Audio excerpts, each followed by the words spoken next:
So good morning. Who is Mazi Nnamdi Kanu? Who is it to you, sir? Yeah, Mazi Nnamdi Kanu to me is an Igbo man. To me is a resilient man, a man that has this unequaled principle. You know, unlike his Igbo brothers. What am I trying to say? If Mazi Nnamdi Kanu is another Igbo man, he would have at least deviated from holding on to what he believes. You know what I mean? Nnamdi Kanu has rejected many offers from Federal Republic of Nigeria in the past. When Federal Government of Nigeria has given him 20 billion naira, 5 oil well, the whole 5 states of the southeastern Nigeria, that's the complete, fully Igbo states, Kanu rejected it. Kanu still opted for Benue. Kanu still insisted that River State belonged to Biafra. Kanu still accepted Akwa Ibom State, Cross River State, Kogi State, Delta State, even Edo State is not left out. Kanu is like trying to say that, defend that all the coastal line of Biafra, the whole coastal line states, they are all under Biafra, nation, region. So Kanu is a resilient man, a man that we know that has principle, a man that we know that can hold on his own principle without looking at another. Mazi Nnamdi Kanu was born 27 September 1967. Kanu is supposed to be 58 years this year.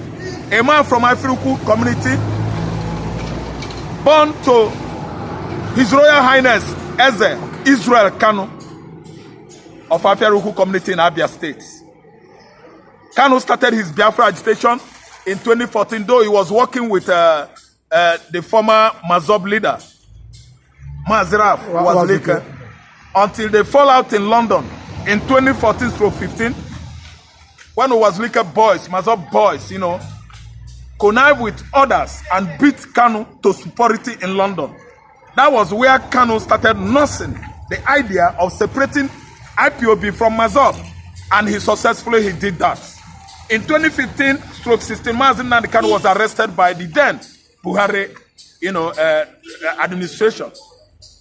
They detained him for some months and allowed him, after discharging him unconditionally, and he could not meet up according to federal government with those conditions, and that's warranted Kanu's arrest in 2017. His arrest in 2017 was short-lived. It was so short until they released him, and again they went on to Kanu's father's palace, Operation Python Dance. The Buhari administration rolled out tanks, armored tanks, with some military clique towards Abia, Afiaruku community, where Nnamdi Kanu's palace is situated. On getting to that place, they disallowed, they killed 28 Igbo boys, followers of Mazi Nnamdi Kanu, on his father's palace, not considering a sacrilege that you are not required. It is not advisable for you to kill anybody on someone's palace, on the king's palace in Igbo land. It is an abomination, abominable act when you talk about Igbo customs and traditions. And federal government violated Mazi Nnamdi Kanu's, palace principles, in 2017, and even sought to kill him because he escaped from death by whiskers. He escaped death by whiskers by hurdling the fence into Azumbili, from Azumbili where he absconded into Senegal. He stayed up to 12 months in Senegal before started his normal business, because during the military operation of Operation Python Dance, Mazi Nnamdi Kanu was badly injured, wounded. The Nigerian soldiers' military clique annihilated or shot about 28 boys, followers of Mazi Nnamdi Kanu, and Mazi Nnamdi Kanu was badly wounded.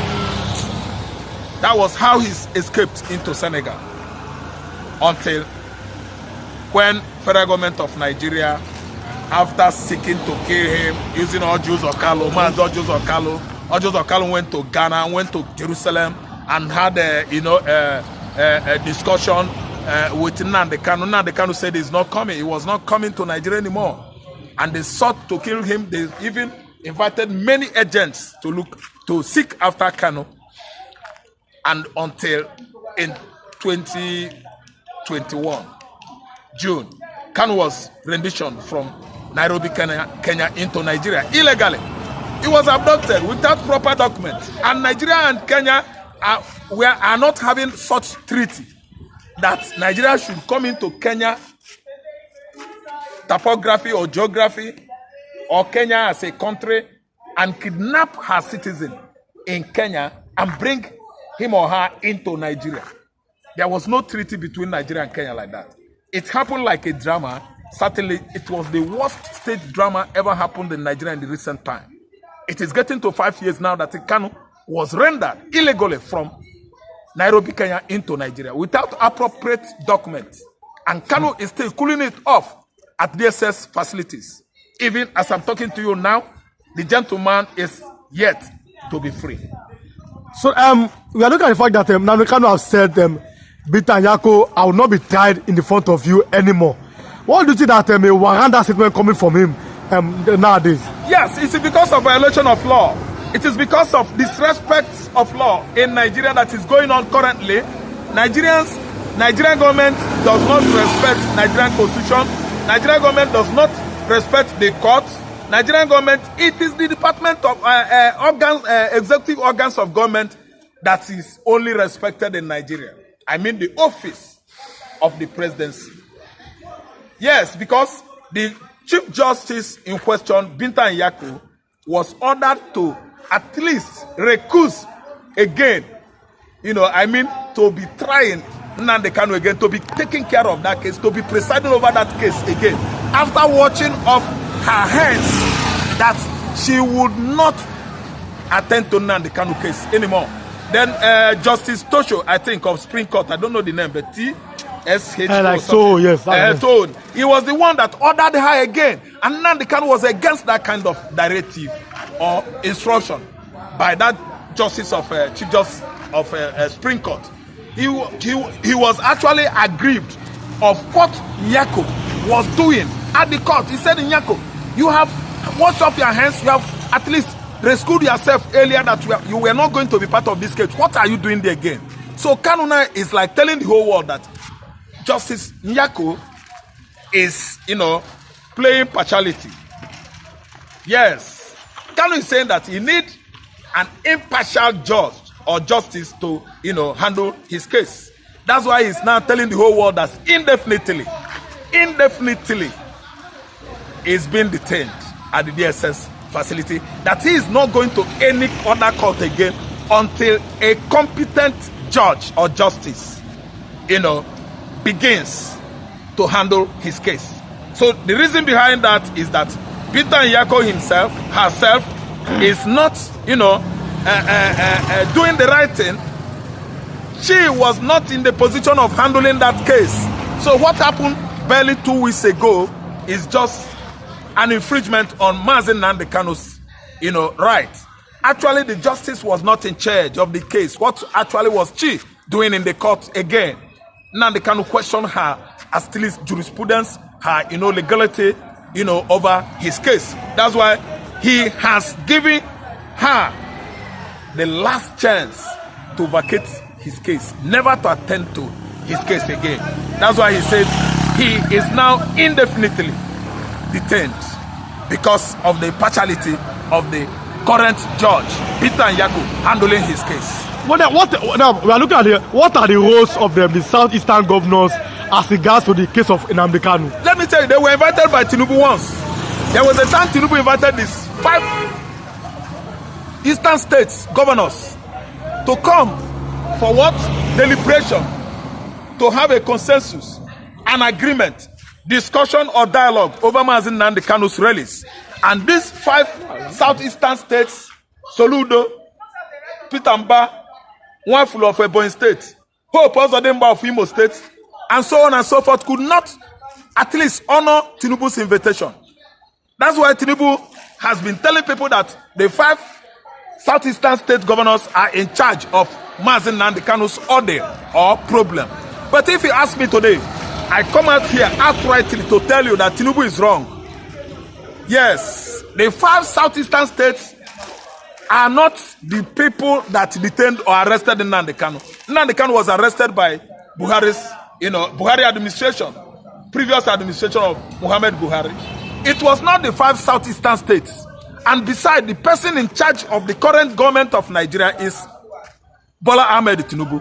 He has the right to do all things. Nigerian president is the most presidency in the whole world. They exercise both the right to kill and the right to give life. So tell me, how come Soludo, Oti, Peter Mba, Nwafilu, Hope Ozodimba are now in charge of Nnamdi Kanu's case or release? See, freedom of Nnamdi Kanu is still on the hands of the Department of Executive. They are the one that should give a marching order, executive order to the judiciary. And the judiciary has stood up to its feet and exonerated, convicted, discharged Mazi Nnamdi Kanu that he had no case to answer. Still, Tinubu gives instructions. Still, Buhari gave instructions during his regime, previous administration, to hold on to the young man. So what I'm trying to say is that court contempt is on progress now because Nnamdi Kanu has been, set free previously. Last year, Nnamdi Kanu was set free. Then the other years during Tinubu, Buhari administration, Mazi Nnamdi Kanu was set free. Still, they committed what is called court contempt. So the persons that are in charge of Mazi Nnamdi Kanu are the cabals, all the Lagos boys, including Tinubu himself, at the office of the presidency, Aso Rock. Thank you so much. Okay, thank you for coming, sir. You're welcome.